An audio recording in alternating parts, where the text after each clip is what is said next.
기도의 시간이 되었습니다. 우리 사도신경 하심으로 우리의 신앙을 하나님께 고백하겠습니다. 전능하사 천지를 만드신 하나님 아버지를 내가 믿사오며 그 외아들 우리 주 예수 그리스도를 믿사오니 이는 성령으로 잉태하사 동정녀 마리아에게서 나시고 본디오 빌라도에게 고난을 받으사 십자가에 못 박혀 죽으시고 장사한 지 사일 만에 죽은 자 가운데서 다시 살아나시며 하늘에 오르사 전능하신 하나님 우편에 앉아 계시다가 저리로서 산자와 죽은 자를 심판하러 오시리라. 성령을 믿사오며 거룩한 공예와 성도가 서로 교통하는 것과 죄를 사하여 주시는 것과 몸이 다시 사는 것과 영원히 사는 것을 믿사옵나이다. 아멘. 아멘. 자, 우리 이 시간 찬양할 텐데요. 주의 옷자락 만지며 우리가 찬양하겠습니다. 주 발 앞에 무릎 꿇고 그 사랑에 남기네. 어떤 말도 그 어떤 소리도 그 발 앞에서 잠잠해지네.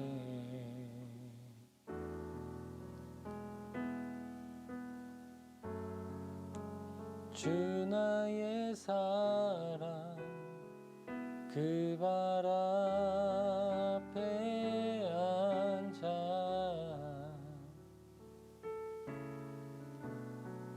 내 모든 기도는 사랑의 노래가 되네. 주의 옷자락 만지며 주의 두 발을 씻기며 주님 그 발에 입 맞추며 나의 왕관을 놓으리. 주의 옷자락 만지며 주의 두 발을 씻기며 주님 그 발에 입 맞추며 나의 왕관을 놓으리. 주 발 앞에 주 발 앞에 무릎 꿇고 그 사랑에 남기네. 어떤 말도 그 어떤 소리도 그 발 앞에서 잠잠해지네.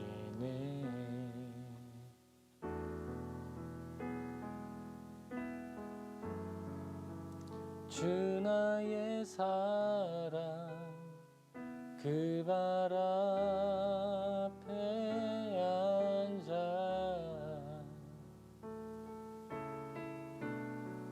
내 모든 기도는 사랑의 노래가 되네. 주의 옷자락 만지며 주의 두 발을 씻기며 주님 그 발에 입 맞추며 나의 왕관을 놓으리. 주의 옷자락 만지며 주의 두 발을 씻기며 주님 그 발에 입 맞추며 나의 왕관을 놓으리.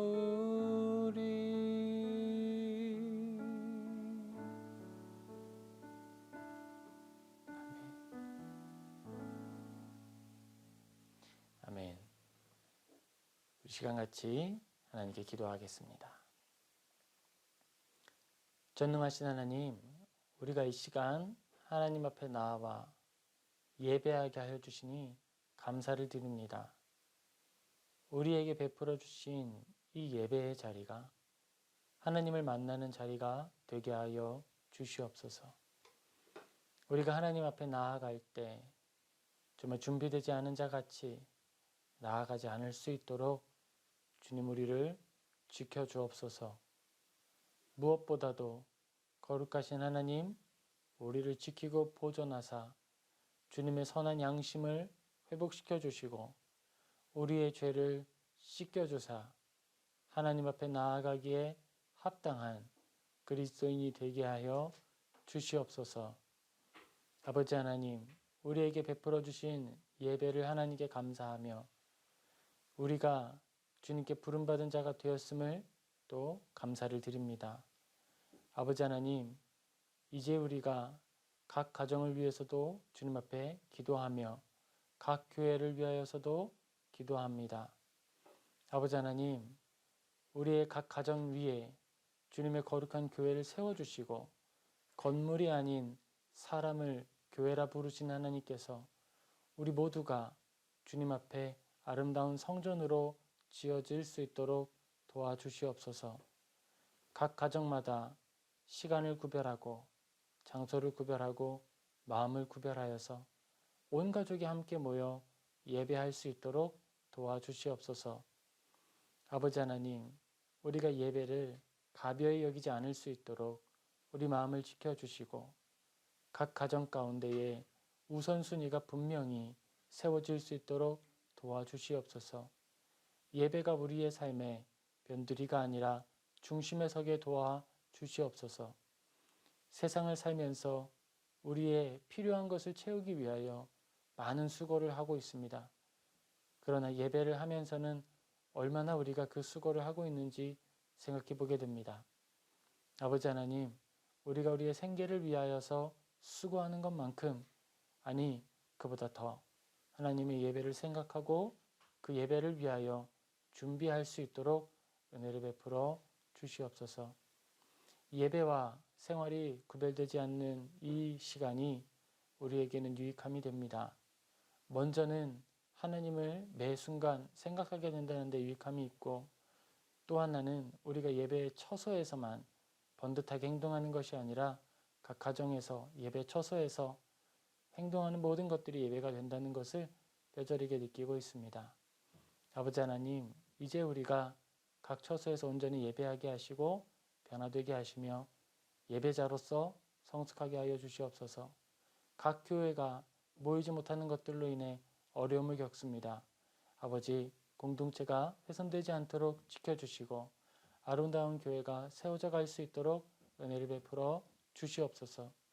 이 세대에도 믿음이 새로워져서 주님 앞에 나오는 복음 전파받은 자들이 나타나게 하여 주옵시고 그들의 믿음이 성숙함을 얻을 수 있는 배움의 자리, 그 신앙 성숙의 자리가 계속해서 이루어질 수 있도록 베풀어질 수 있도록 도와주시옵소서. 코로나가 속히 종식되게 하여 주시옵시고 우리 다시 함께 모여 하나님께 예배할 수 있도록 긍휼을 베풀어 주시옵소서. 주님께 감사하며 예수님의 이름으로 기도합니다. 아멘. 아멘. 우리 오늘 같이 살펴볼 성경 본문 말씀은요. 출애굽기입니다.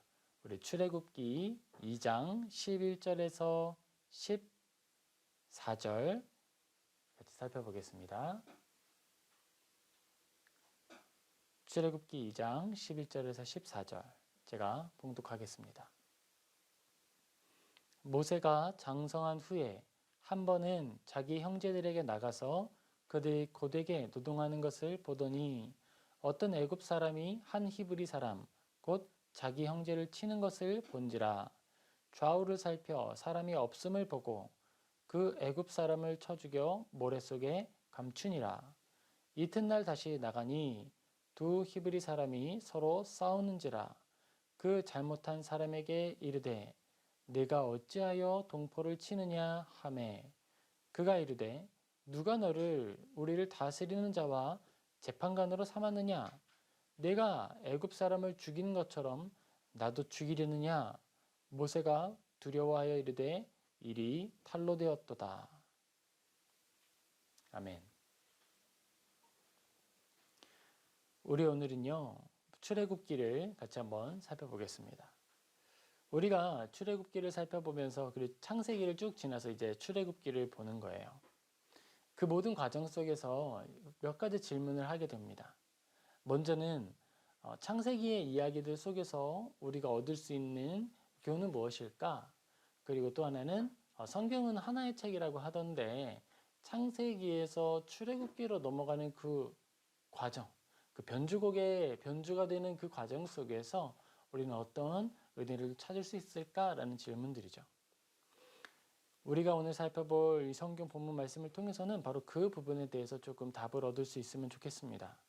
먼저는 하나님께서 기뻐하시는 뜻에 대해서, 그리고 또 하나는 그럼 우리가 해야 할 순종에 대해서 같이 생각해 보려고 해요. 자, 하나님께서는 무엇을 기뻐하시나요? 하나님께서는 하나님이 정하신 모든 피조세계 그리고 그 질서가 유지되는 것을 기뻐하십니다. 하나님은 MBTI 성향으로 말하면 ISTJ에 가까우실 것 같아요. 하나님은 계획하시고 그 계획된 것을 유지하는 걸 기뻐하십니다. 저 같은 경우에도 이런 마음이 어떤 건지 좀 잘 알 것 같아요. 비록 그것이 내가 만든 규칙이라서 내가 쉽게 깰 수 있지만 그걸 막 부수고 깨고 변화시키면서 즐거움을 누리는 게 아니라 내가 만든 하나의 규칙들이 점점 더 풍성해지고 그 안에서 어떤 열매가 맺어질 때 기뻐함이 있는 거예요. 농부가 밭을 일굴 때 밭에 씨를 아무렇게나 뿌릴 권한이 있죠. 그런데 그렇게 하지 않죠. 내가 가지고 있는 논의 형태, 그 형태를 고려하고 해를 고려해서 그리고 물이 빠질 시간, 장소, 방향을 고려해서 밭을 일구고 씨를 심게 됩니다. 그 모든 것들은 풍성한 열매를 얻기 위해서 하는 거예요. 목적을 가지고 있는 것이죠. 하나님께서도 그렇습니다. 하나님께서도 이 모든 세계를 창조하실 때에 규칙과 원리를 정하셨고 목적을 가지시고 만드셨어요. 사실 이 부분이 우리에게 있어서 큰 위로가 됩니다. 우리는 장난감처럼 목적 없이 그저 만들어진 게 아니라는 거예요. 우리의 존재는 철저히 계획되었고 예측되었고 하나님의 그 보존하시는 뜻, 항상 함께 하시는 그 뜻을 이루며 살아가는 거예요. 우리들이 이 땅 가운데 살아갈 때에 이런 세상의 풍조들이 있습니다. 아이를 가졌다고 하는 많은 사람들이 있는데 우리가 결혼에 대해서 정말 중요성을 늘 강조를 해야 되는데요. 결혼이 어떤 것이죠? 결혼은 단순히 남자와 여자가 만나서 이제 뭐 같이 살게 된다. 이 정도로만 끝나는 건 아니죠. 결혼이라는 제도는 남자와 여자, 성인이 되어서 자기 결정권을 가지게 된 남자와 여자가 서로 만나 사랑하게 되는 것이고 둘이 만나서 이제 온전히 한 몸을 이루게 된다는 거예요. 제도적으로는 남자와 여자가 이제 하나의 공동체로서 시작하는 것이고 교회적으로는 가장 작은 단위의 교회가 시작되는 것입니다. 하나님의 몸된 교회, 예수 그리스도의 몸된 교회가 출발한다는 점에서 영적인 생명이 잉태되는 것이고 출발하는 것이라 할 수 있겠죠. 그리고 또 하나, 그 제도만에서 결혼이라는 그 제도 안에서 이 생명이 가장 올바르고 적법한 법을 따라 이 땅에 탄생하게 되는 거예요. 하나님께서 사람에게 성을 주시고 그 성에 하나님이 정말 큰 기쁨을 같이 담아 주셨습니다. 그런데 사람들은 그것을 결혼이라는 제도 안에서 절제와 사랑을 이루며 생명을 추구하는 방식으로 사용할 때에 기쁨과 생명을 함께 얻는 것인데 그 쾌락, 나머지 것들은 다 불필요한 요소들로 생각하려는 마음이 죄로 인해 나타나는 거예요. 그렇게 되니까 어떻게 되죠? 생명이 대상화됩니다. 이 물건처럼 취급이 되는 거예요. 그러다 보니까 사람들에게 어떤 말이 납니까? 아기 가졌어? 조심 좀 하지. 사실 이게 굉장히 두려운 말이고 잘못된 말이고 우리가 이 부분에 대해서만큼은 절대 양보가 안 되는 거예요. 물론 여러 가지 면에서 우리들이 이제 진리 안에 바르게 세워야 할 것들이 있는데 생명을 존중하고 생명을 이해하는 부분에 있어서 우리는 정말 노력을 많이 해야 하는 시대를 살아가고 있습니다. 결혼이라고 하는 것은 단순히 너는 나의 필요를 채워줘라 라는 그런 계약 관계가 아닌 거예요. 나의 부를 늘리고 우리의 어떤 능력을 더 크게 발휘하기 위해서 한번 해보자. 그런 것도 아닌 것이죠. 내가 나의 어떤 종자의 계량을 위해서 만날 것이다. 이런 것도 아닙니다. 사랑이라고 하는 것이 어떤 등급이 있는 것이거나 어떤 계급이 있는 것도 또한 아니죠. 하나님께서 우리에게 만나게 하신 공동체 안에서 서로를 가장 잘 이해할 수 있고 상대방을 내가 정말 선물로 여기겠다. 그리고 또한 내가 나를 선물로 그에게 주겠다라고 하는 마음의 결단과 노력이 있어야 하는 거예요. 이런 사람들이 종종 있습니다. 당신은 나하고 결혼하게 되면 정말 이런 조건들을 충족해야 합니다. 라고 이야기를 하는 거예요. 그런데 그게 결혼이냐? 그것은 좀 다시 생각을 해봐야 될 것 같아요. 왜냐하면 하나님께서 우리를 택하여 주시고 예수 그리스도께서 신랑이 되시고 우리를 신부 삼으실 때에 우리에게 무엇인가를 요구하시거나 우리에게 의무로 무엇인가를 짊어주신 게 없다는 거예요. 내가 집을 살 테니 너는 그 집에 채울 가구들을 가져와라. 이거는 거래죠. 서로를 향한 거래죠. 사랑은 거래가 아닙니다. 예수님은 그의 모든 것, 그의 생명까지 그의 아내된 자들을 위해서 다 부어주셨고 아내된 자들은 그 사랑을 받아 이제 온 마음과 정성을 다해 화답하는 거예요. 사랑으로 주시고 사랑으로 화답하는 사랑의 관계가 참된 관계입니다. 하나님께서 우리에게 주신 창세기를 통해 알게 하시는 것, 그것은 질서를 정하시고 질서 안에서 하나님의 목적을 이루신다는 것인데 하나님의 목적은 우리를 사랑하시는 것이었어요. 하나님은 늘 우리를 사랑하기를 원하십니다. 우리에게 있어서 하나님이 가장 사랑스러운 존재로 여겨지길 원하시는 거예요.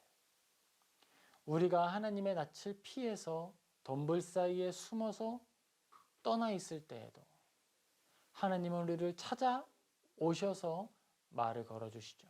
네가 어디에 있느냐. 그리고 우리가 벗고 있어서 헐벗고 있어서 차마 주님 앞에 나아갈 수 없습니다라고 고백할 때 동물을 죽이시고 그 가죽을 취하여서 옷을 입혀주시는 거예요. 옷이 목적이 아니었습니다. 목적은 아담과 하와가 다시 하나님께 돌아오도록 하는 것이 하나님의 목적이었어요. 하나님께서는 그 목적 그대로 그리고 그 행위 그대로 반복하십니다. 하나님께서 노아를 택하실 때에 이 땅의 모든 것들이 다 부패해 버렸고 생각하는 것마다 악한 것을 보셨습니다. 그럼에도 불구하고 또다시 택하셨죠. 가죽옷을 지어 입히셨던 것처럼 다시 한번 택해 주신 거예요. 우리의 선택받음은 나의 능력이 있어서가 아니고 하나님이 우리를 향해 먼저 부어주신 큰 사랑이 원인이 되어서 우리를 불러주신 거예요. 하나님은 그런 방식으로 우리의 역사를 이어가십니다. 그걸 지탱하신다고 하고 보존하신다고 표현을 하는 것이죠. 사람들이 모여서 집단의 악을 이루려 할 때에 흩어주심으로써 악이 적절할 수 있도록 은혜를 베풀어 주시는 거예요. 악인들이 창궐하였거나 악인의 욕망이 모두 이루어지게 된다면, 누구도 이길 수 없는 폭력이 존재한다면 우리는 극복할 수 없는 죄 안에서 신음하게 될 거예요. 그런데 하나님께서는 사람의 때를 정하시고 악인들이 악한 때에 적절하게 하셔서 하나님의 일이 회방되지 않고 이루어져 갈 수 있도록 인도하십니다. 죄인들이 나타나는 것을 통해 하나님을 따르는 사람들은 우리에게 구원자가 필요하고 하나님이 필요하다. 우리가 정의와 공의가 정말 필요하고 목마르다라고 하는 걸 부르짖고 외치게 하는 것이죠. 그리고 그들이 하나님이 정하신 방식을 따라 하나님 앞에 나올 때 은혜를 베푸셔서 그들에게 은혜를 베푸시고 공의가 나타나게 하시고 정의가 이루어지게 함으로써 나라가 유지되게 하십니다. 요셉을 예로 들 수 있겠죠. 요셉은 어떤 사람이죠? 그보다 더 큰 악에 의하여 버림받은 사람이죠. 고통 속에 집어 던져진 것입니다. 그런데 악인들의 그 악한 순간에 하나님이 개입하셨고 그의 생명을 보존하시면서 다음 인도하심을 준비하는 하나님의 방주가 되게 하셨어요. 이전에는 눈에 보이는 노아의 방주를 통해 모든 생명들을 구원하셨다면 이제는 한 사람을 방주로 구원하셔서 준비시키셔서 그를 통해 다음 역사가 이어져 가게 하시는 거예요. 하나님은 이처럼 우리를 사랑하신다, 그리고 그 사랑을 이루기를 원하신다라는 목적을 가지고 모든 역사를 이루어 가십니다. 그게 하나님의 역사예요. 그리고 죄에 대하여서는 허용하시는 거예요. 죄를 허용하시는 이유는 이것입니다. 우리를 괴롭게 하시려는 것이 아니고요. 우리의 비참함을 깨달아 알게 하시기 위하여서 악을 허용하시는 거예요. 그러면 그 악을 통하여 우리는 무엇을 배우게 되나요? 우리는 그 악을 통하여서 이 땅 가운데 정의가 필요하다는 것과 이 땅 가운데 선의 결핍, 그 어두움이 얼마나 비참해질 수 있는지를 보게 되는 거예요. 우리가 죄를 통했을 때, 죄의 터널을 지나갔을 때 비로소 우리는 무엇을 알게 되죠? 선한 것의 그 빛의 탁월함을 알게 되는 거예요.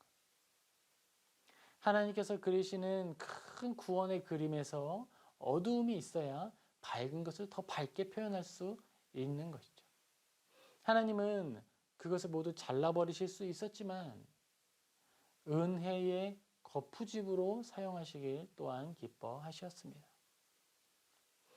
하나님께서 요셉을 통해 구별하시었고 그 요셉이 떠나서 머무는 자리를 통해 은혜의 터전이 빚어지게 하는 거예요. 요셉은요, 이방신을 섬기는 대표 자리에 가 있었습니다. 파라오가 있었죠. 파라오는 신의 사람으로 추종받는 거예요. 제사장과 왕이 일치된 국가였죠. 종교적으로 그리고 그 땅 가운데 살아있는 어떤 정치적으로 영향력이 혼합되어 있는 상태였어요.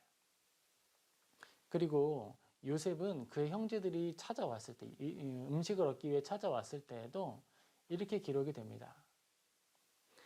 히브리 사람과 같이 밥을 먹으면 부정하다 생각했기 때문에 따로 식탁을 차려서 먹었다.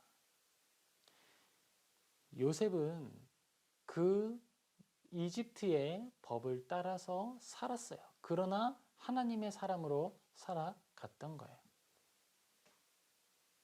하나님께서 그를 준비시키셨을 때에 하나님은 그에게 더 중요한 것이 무엇인지 알려주신 거예요. 우리에게 있어서 요셉의 존재는요, 하나님께서 이루시는 섭리의 어떤 하나의 형태를 보게 되는 거예요.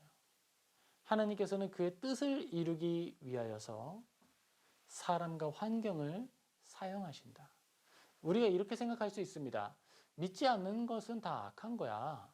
이것은 선한 것에 속하는 것이고 이거는 세속적인 거야. 성속 이원론이죠. 거룩한 것과 세속적인 것을 나누어서 우리는 교회 안에 있으니까 이것만 해야 돼 라고 이야기를 하는 거예요. 이제 이런 사건이 있었습니다. 이제 신학교 때 있었던 건데, 신학교 때 이제 대부분 이제 목사님들이 되기 위해서 훈련받는 분들이기 때문에 남자분들이 많이 계시단 말이에요. 그리고 특별히 결혼하신 분들이 많이 계시죠. 그런데 이 공부가 쉽지 않고 환경이 좀 어렵습니다. 그래서 배우자 되시는 분들의 많은 헌신이 필요한 거예요. 그래서 우리가 2학년 이제 후반부쯤 되었을 때에 정말 우리가 공부할 수 있도록 수고해 주시고 섬겨 주신 이 아내 되는 분들, 배우자 되시는 분들을 모아서 우리가 한번 섬겨주면 좋겠다. 자리를 만들었죠. 그리고 이제 음식을 같이 나누고 이제 그 사랑하는 아내들을 모아놓고 이제 특송을 하게 되는 거예요. 그런데 이제 가사를 중요시 하다 보니까 그게 좀 가요가 부르게 된 거예요. 그런데 그 가사 안의 내용은 정말 다 좋았단 말이에요. 그런데 누구 하나가 분연히 떨쳐 일어납니다. 아니, 신성한 신학교에서 어떻게 가요를 부를 수 있냐, 부정한 것을 부를 수 있느냐. 그러면은 그분은 세상을 어떻게 살아가나 모르겠어요. 가요가 없는 곳에서만 살아야 되고, 가요 부르는 사람은 다 죄인입니까? 가수는 교회 다니면 안 되겠네. 거룩하지 않은 사람이. 그런 것이 아니라 하나님께서 우리에게 허락해 주신 모든 것들은 본래 선한 거예요. 본래 선한데 그것을 그릇되게 사용할 때에 악한 것을 낳는 거예요. 결혼도 그렇죠. 성이란 것은 가장 아름다운 것이고 육체가 추구할 수 있는 가장 큰 기쁨이에요. 결혼이라는 제도 안에서 적절하게 절제 안에서 사용하게 될 때 어떻게 돼요? 이 땅 가운데 유일한 정통한 법을 따라서 생명이 탄생하는 거예요. 존중받을 만한 자녀로 인정받는 아이가 태어나게 되는 거잖아요. 근데 그것을 다른 걸 다 탈색시켜버리고 다 없애고 쾌락만 추구한다. 죄로 인해서 우리가 선한 것을 잘못 사용하게 될 때에 문제가 되는 겁니다. 만약에 이런 원리에서 요셉을 보면 요셉 아무리 살기가 힘들어도 그렇지 어떻게 이방 나라에 가서 아니 아브라함의 아내를 뺏으려고 했던 그런 나라에 가서 총리 일을 하고 있습니까? 그냥 어디 밭을 갈든지 하듯이 하지 그런 데서 높은 자리를 하고 있습니까? 그게 아니라 총리라고 하는 어떤 자리는 중립적인 거예요. 사용하는 자가 어떻게 사용하는지에 따라 그 가치가 달라지는 겁니다. 이집트에 가서 요셉이 총리의 일을 행할 때에 충돌하게 되는 종교적 원리가 있었을 거예요. 그런데 그 부분에 있어서 우리는 분명하게 그때에는 알려지지 않은 원리들이 있었기 때문에 요셉이 보다 실수하는 과정들이 있었을 거라고 생각할 수 있어요. 그러나 그보다 우리가 강조점을 두게 되는 건 어디죠? 요셉이 그 자리에 선하게 머물러 있음을 통해 하나님의 일을 이루게 되었다는 거예요. 우리는 그 부분에 대해서 주로 그렇게만 고민을 해요. 다 총리 돼야지. 그런데 그게 아니라 그 땅 가운데에 총리 일을 하는 사람이 하나님을 경외하는 사람이었기 때문에 나타나는 선한 영향력이 있다는 거예요.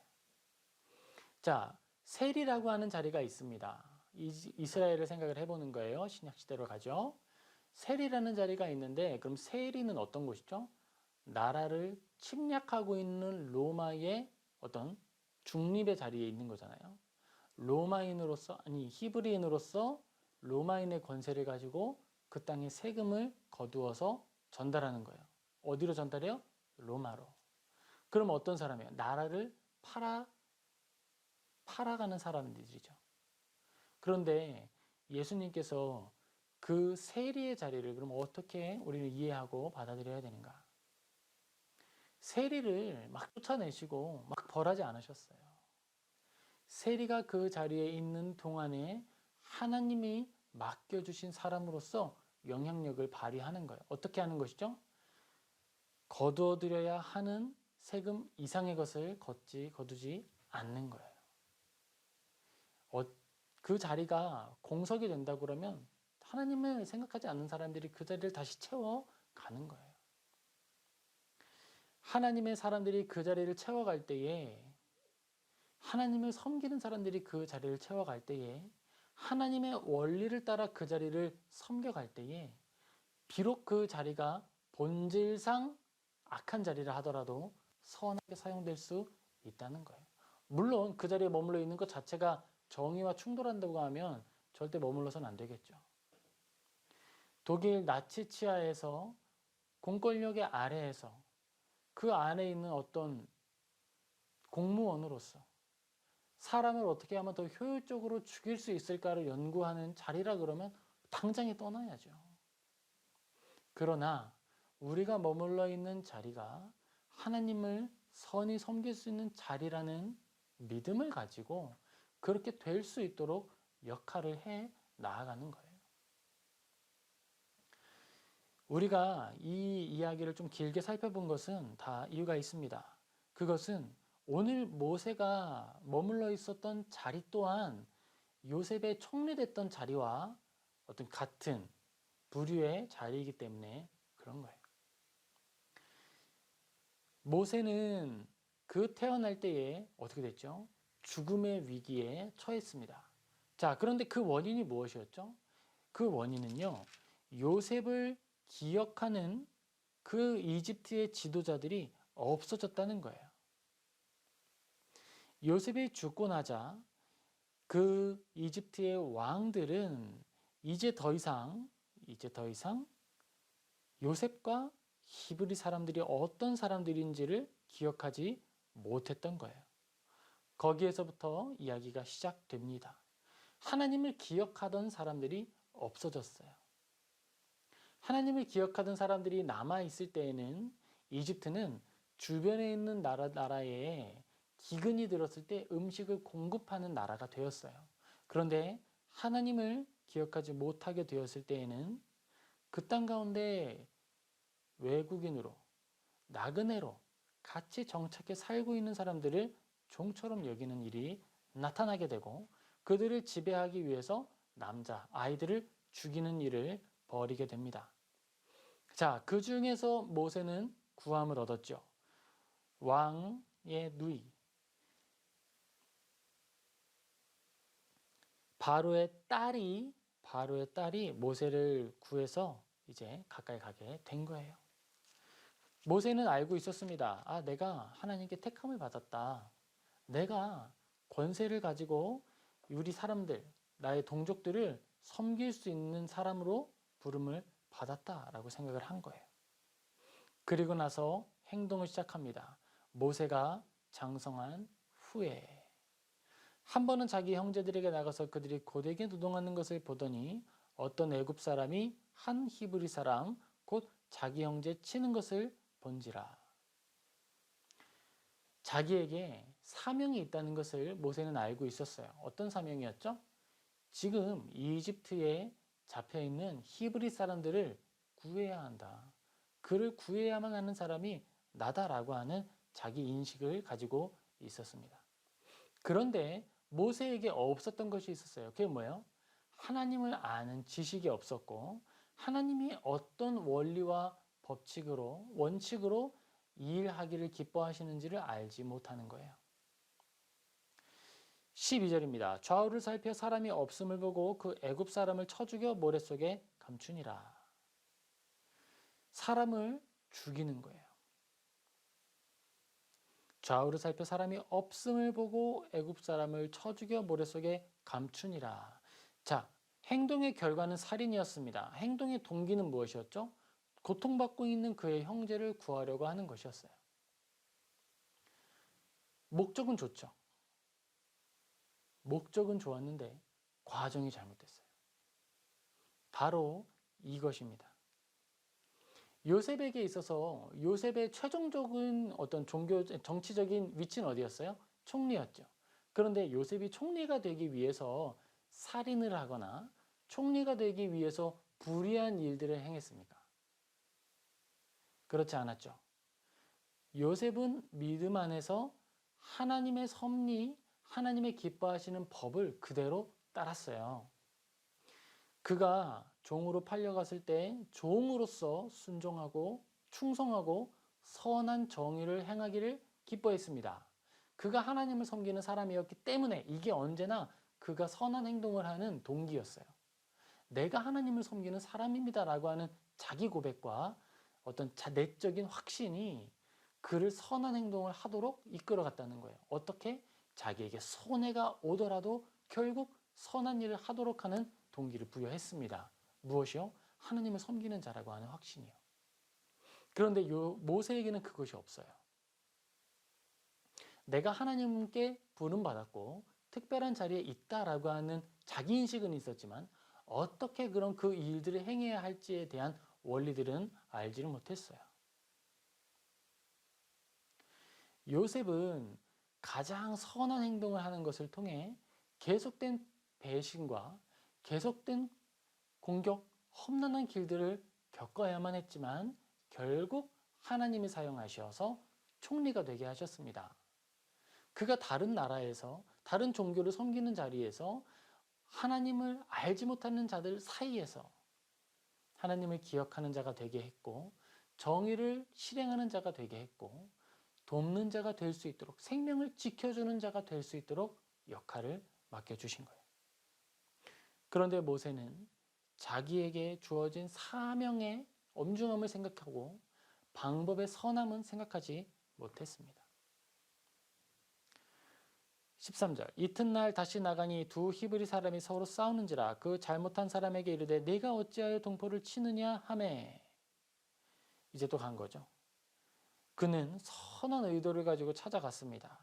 그리고 이야기하죠. 왜 싸우세요? 그리고 너무 험하게 폭력을 행사하는 사람에게 그러지 마시라 이야기를 하는 거예요. 자, 그랬을 때에 그가 기대하는 행동은 무엇이었을까요? 아, 우리 모세님 오셨습니까? 지난번처럼 우리 선한 일을 하는 모세 선생님, 우리를 잘 다스려 주시고 또 그가 나에게 이렇게 조언해 주는데 내가 들어야죠. 왜 지도를 받는 게 아니라 그가 이르되 누가 너를 우리를 다스리는 자와 재판관으로 삼았느냐? 네가 애굽 사람을 죽인 것처럼 나도 죽이려느냐? 모세가 두려워하여 이르되 일이 탈로 되었도다. 우리가 하나님의 일을 합니다라고 말하면서 사실 이 부분에 있어서 모세와 같은 실수를 정말 많이 합니다. 우리에게 선한 목적이 있다면 그 과정도 또한 선해야 하는 거예요. 그것은요, 뭐 성경이 설명해서 뭐 어떤 논리적인 설득을 통해서 이런 것이 아니라 그냥 우리가 하나님을 섬기는 사람입니다 라고 하는 고백 자체로 인해 주어지는 의무가 되는 것이고 내가 기뻐하는 일이 되는 거예요.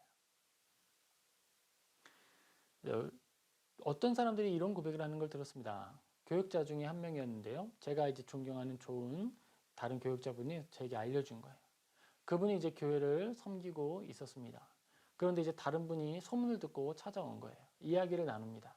어떻게 이렇게 교회를 섬기게 되었습니까? 어떻게 이렇게 또 하나님의 부어주시는 은혜를 누립니까? 아, 기도했고요. 신방했고요. 또 우리 함께 하나님의 이름을 즐거워하고 있어요. 그랬더니 질문을 던진 분이 이렇게 질문합니다. 아, 그래요? 아, 그거 다 원론적이고 좋습니다. 잘 알고 있어요. 그래서 진짜 방법이 뭐예요? 그래서 그분이 되게 의아했다는 거예요. 아니, 우리는 진정으로 하나님을 사랑하고 즐거워하고 예배하기를 기뻐하고 있습니다. 신방하고 또 하나님 안에 모이기를 힘쓰고 있어요. 아, 원론 말고. 아, 그래서 진짜 어떻게 했냐고요. 사실 그런 거예요. 우리가 가지고 있는 믿음을 따라 온전하게 행하되 그것을 신뢰하는 믿음 또한 우리에게 있어야 하는 거예요. 자, 우리가 지금 교회를 개척을 하고 있습니다. 교회를 개척하는데 어떤 화려한 뭔가를 자꾸 만들어야 하는가 고민해 봐야 하는 문제예요. 아, 물론 실수들은 자꾸 줄여나가야 되고 우리가 할 수 있는 이 성결함은 자꾸 완성해 나가야 돼요. 그런데 뭔가 뭐 연예인을 막 지금 이 자리에 저 대신 연예인을 안 치고 막 무슨 순서가 빠지면 안 된다고 특송 솔리스트를 초청해가지고 모시고 막 그런 것은 아니죠. 우리가 선한 것을 목적한다면 그 선한 것을 이루어가는 과정에 있어서도 성결해야 하는 것이고, 성결한 일을 행하면서 이루어질 일을 기대하는 것은 진실한 믿음으로 해야 하는 거예요. 100%의 믿음으로 하는 거죠. 아, 이런 허술한 걸 누가 보겠어? 아, 이런 말도 안 돼. 이거 뭐 누가 그러겠어? 맞는 말이에요. 말도 안 돼요. 말도 안 되는데 그걸 순전한 믿음으로 받고 감사함으로 감당하는 거잖아요. 모세의 이야기는 이후에 이렇게 흘러갑니다. 15절이죠. 바로가 이 일을 듣고 모세를 죽이고자 하여 찾는지라. 모세가 바로의 낯을 피하여 미디안 땅에 머물며 하루는 우물 곁에 앉았더라. 여러분, 창세기를 통해 출애굽기로 이어지는 모든 과정 속에서 하나님이 우리에게 알려주시고자 했던 이야기는 무엇이었을까요? 그것은 하나님이 기뻐하시는 일이 무엇인가라는 거예요. 하나님은 왜 이 땅을 지키시는가라는 거예요. 하나님이 능력을 사용하실 때 어떤 상황에서 사용하시는가? 그것을 우리에게 알려주십니다. 하나님은 살아계세요. 하나님은 진짜 살아계세요. 사실 저도 하나님을 눈으로 보지 못했어요. 그런데 제 마음으로, 제 영혼으로는 매일 만나요. 그러면서 매일 확인받는 게 있어요. 선한 길을 걸어가라는 거예요. 우리가 그 걸어가는 과정 가운데 모자람이 많습니다. 얼마나 모자람이 많은지 몰라요. 아, 조금 더 성실할 수 있었고, 조금 더 열심을 낼 수 있었고, 아, 조금 더 내가 잘할 수 있었는데, 신학교 다닐 때 이 마음은 정말 더 심했어요. 내가 잠을 더 안 잘 수 있고, 내가 아직도 더 앉아 있을 수 있는데, 아직도 더 책을 읽을 수 있는데, 성경을 더 읽을 수 있는데 어떻게 잠을 자? 근데 자야 되더라. 쉼이 필요하더라. 우리에게 있어서 최선은 하나님 앞에 순전함을 지키는 것이지 업적을 이루기 위해서 뭔가 하는 게 아니라는 거예요. 모세도 그랬어요. 모세가 택함받은 자라는 사실을 자각한 상황에 있었을 때 그가 할 것은요, 순전하게 하루를 살아가는 거예요. 아, 내가 오늘 성경 한 장 읽기로 다짐했다면 한 장 읽기를 힘쓰는 거예요. 만약 내가 오늘 말씀을 조금 묵상해서 나누기를 작정했다면 그 일을 하기를 힘쓰는 거예요. 하루에 순전하게 살아내는 것이고, 유혹이 찾아왔을 때 유혹 앞에서 어떻게 행동하는 거예요? 아, 하나님의 사람으로서 행동하는 거예요.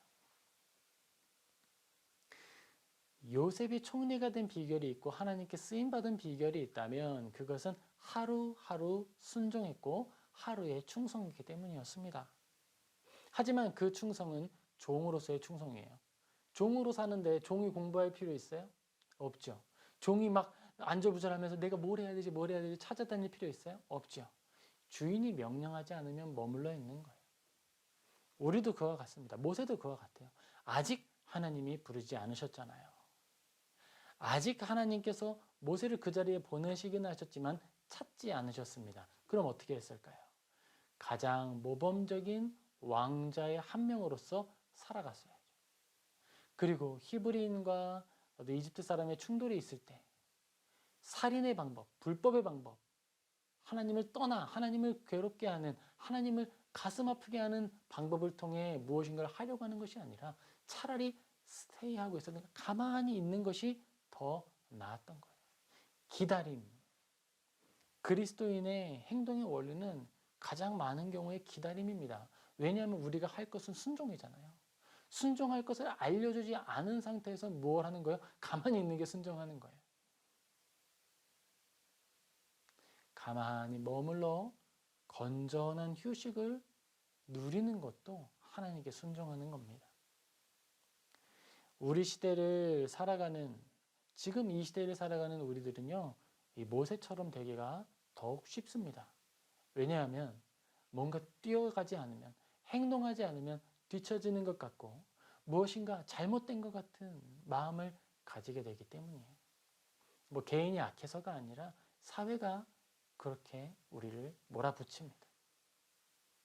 하지만 우리 모두 기억할 수 있으면 좋겠어요. 우리는 순종하는 것이 본분입니다. 우리에게 하나님이 명령하지 않으셨다면 가장 선한 시민으로, 가장 선한 자연인으로, 가장 선한 그리스도인으로 한순간을 살아내는 거예요. 그것이 우리의 본분입니다. 그리고 그 다음에 우리에게 주시는 명령이 있는 거예요. 하나님이 하시고자 하신다 그러면 모든 피조 세계가 다 들고 일어나서 막는다 해도 막을 수가 없어요. 하나님이 한번 정하신 일은 반드시 이루어집니다. 우리는 그 믿음을 가지고, 확신을 가지고 순종하며 나아가는 거예요. 우리가 고민할 것은 그 방법, 하나님이 우리에게 사랑을 이루시기 위해서 수행하신 그 모든 내용들이 얼마나 원리를 따르고 정의를 이루며 공의를 이루는 방식이었는지를 기억하며 우리도 그 뒤를 따라가는 거예요. 교회를 개척합니다.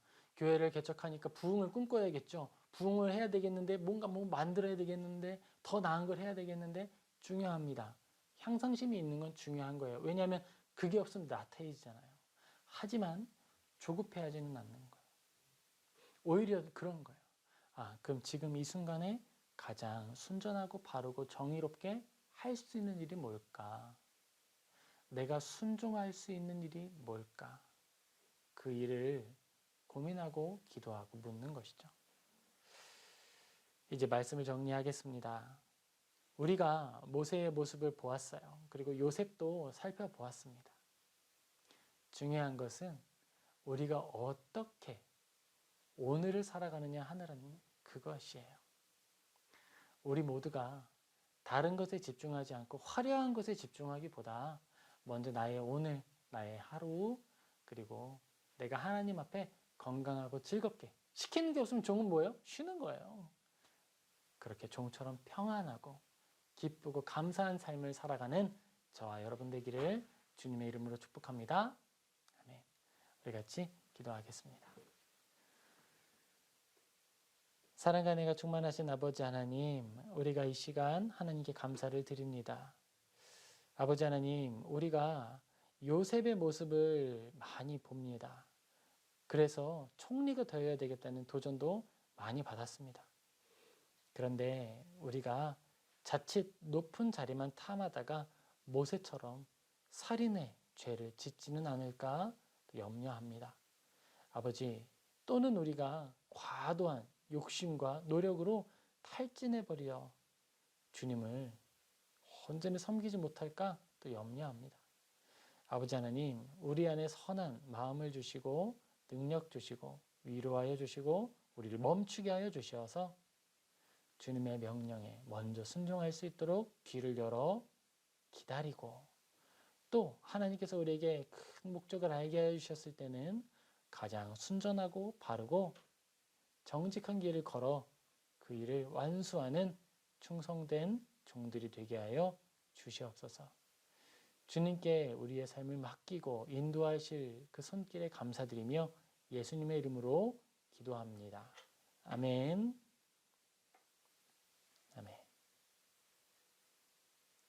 네, 우리 같이 봉헌하겠습니다.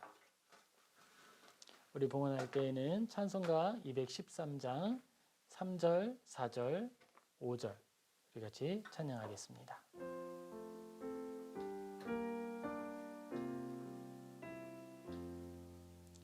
나의 음성 들으리 주여 받아주셔서 주의 진리 말씀만 전파하게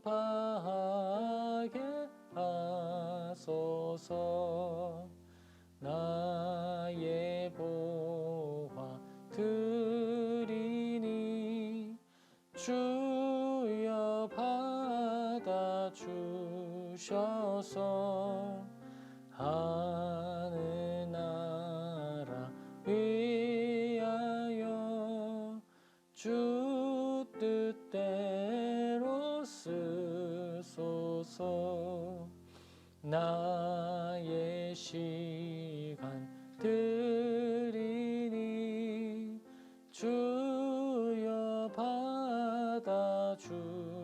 주셔서 평생토록 주 위에 봉사하게 하소서. 아멘. 우리 봉헌을 위해 기도하겠습니다. 아버지 하나님, 우리에게 생명 주심에 감사를 드립니다.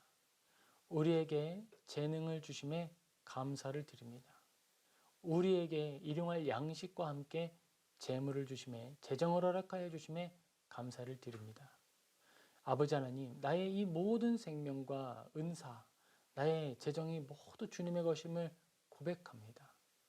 우리가 이 소유권을 온전히 주님께 올려드리고 주님께 영광을 드리며 그 중에 일부를 떼어 주님 앞에 드리오니 받아 주시옵소서. 아버지 하나님, 이 귀한 예물이 흘러가는 자리마다 복음이 전파되게 하여 주옵시고 쓰러진 영혼들이 위로함과 세움을 얻게 하시고 주님을 알지 못하는 자들이 주님을 알아 하나님을 함께 찬양하는 놀라운 역사가 나타나게 하여 주시옵소서. 선교지로 흘러갈 때에는 선교지에 생명 샘이 흘러가게 하여 주옵시고 선교사님들이 새 힘을 얻게 하시고 마음에 육체에 위로와 활력을 얻게 하여 주시옵소서. 어려운 이웃을 위하여 흘러갈 때에는 그 자리가 더욱더 큰 섬김이 나타날 수 있게 도와주시고 많은 이들이 협력하여 큰 선을 이루어갈 수 있도록 도와주시옵소서. 봉헌하는 모든 손길 위에 은혜와 복을 넘치게 부어 주시옵시고 30배, 60배, 100배에 주님의 갚아주시는 은혜로 채워 주시옵소서. 미처 준비하지 못한 이들에게도 주님 큰 은혜 베풀어 주시고 큰 복을 내려 주시며 특별히 주님께 드려 주님께서 다시 큰 은혜로 내려주시는 그 갚음의 은혜와 기쁨을 알게 하여 주시고 베풀어 나눔으로써 얻는 큰 위로와 만족을 알도록 도와 주시옵소서. 아버지께 이 모든 예물을 올려드리며 이 모든 것 우리 주 예수 그리스도 이름으로 기도합니다. 아멘. 축도하겠습니다. 이제는 우리 주 예수 그리스도의 은혜와 성부 하나님의 지극하신 사랑과 성령님의 교통하심이 이 자리에 함께 나와 예배하는 모든 이들 위해 이제로부터 영원까지 항상 함께 있을지어다. 아멘.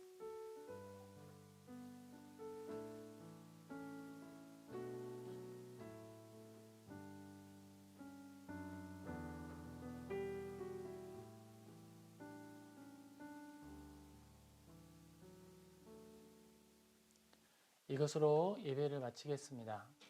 길 위의 교회는요, 주일날 11시에서 12시, 금요일 저녁 8시에서 9시 이렇게 함께 모여서 금요일에는 기도회를, 주일에는 예배를 드립니다. 가정에서 예배하는 모든 분들 위해 하나님의 은혜가 충만하기를 축복합니다. 이것으로 모두 마치겠습니다. 감사합니다.